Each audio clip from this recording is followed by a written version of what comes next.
you doing? It's another beautiful summer afternoon, and it's time for another episode of Around Salem. And I was thinking of doing this episode a while back, so now's the time. Milfoil, Eurasian Water Milfoil, has been on our minds for the last couple of years, and this summer we are putting in a huge confront on it, trying to deal with it, trying to get ahead of it, trying to get a strategy together to get this nasty invasive species of weed under control and ultimately out of our lake. So back in the annual meeting we had in July, we showed a video of something that was recorded by Matt Hammond, one of our neighbors and fellow members of the association. Matt sits on the board committee that I also sit on, with the Water Milfoil Committee. And he did something back in June that was something we really were very happy with. He recorded with a GoPro camera underwater footage of what he saw in a couple of spots in just about 8 or 10 feet of water. So we showed this video at the annual meeting, and I gotta tell you, we saw some reactions of folks who are veterans around the lake, and what they saw, their jaws dropped. So here is Matt Hammond to tell you about his experience with confronting milfoil, not just on the surface, but a few feet down with a good snorkel mask and a set of flippers. And here's Matt to tell you the rest. About milfoil, and I live over on 92 Summer Lane, on Lake Salem, of course. And last year, well, actually over the last few years I've heard about milfoil, but last year was the first time I discovered it. And truth be known, last late May, early June, I was looking for it right out here in front of my camp. Spent probably 3 or 4 hours back and forth from the surface on a kayak and a pedal boat, and didn't seem to find anything, and I felt pretty secure in that knowledge.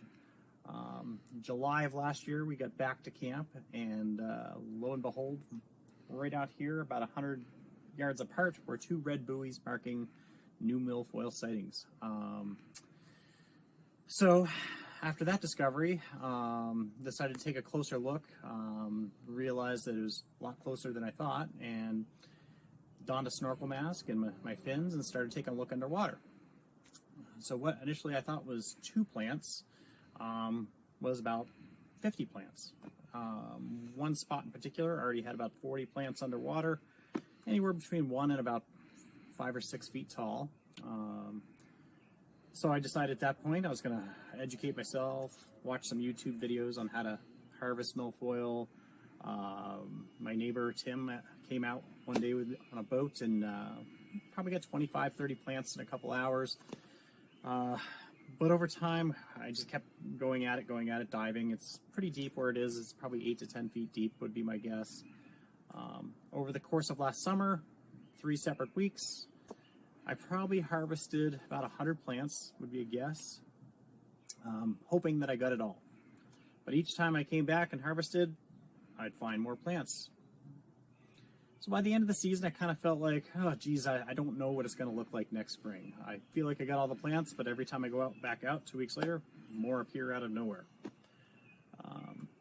So fast forward to this late May, early June, the same spot, kind of a hot spot out here that I've been after all along. I found 20 plants, so I kind of feel like I got over the hump a little bit. Which I thought was good news, but as the summer has gone on, I've probably, on 2 separate occasions, have taken out, in a 1 week's time, 50 plants and 50 more plants. So right now, if I snorkeled out there, I don't think I would see a whole lot of plants. I just got done yesterday, spending several hours. I'm, getting the root ball, making sure I don't have any fragments, really being careful about, the procedures that I use. But it has been a very difficult process, more difficult than even I thought. I thought, I said, if I ever get milfoil in front of my camp, I'm going to be proactive. I'm going to go after it, make sure it doesn't spread. And I feel like at this point, I'm kind of holding it back.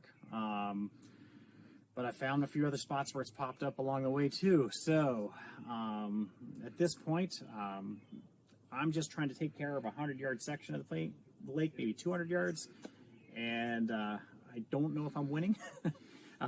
It's pretty close. So I'll be back up in another month. We'll take a look in the water. We'll see what we see. But I guess the point I'm trying to make is this plant is very difficult to get rid of. It's taken a very strong foothold in the lake. It's very prolific now. There's huge patches of it.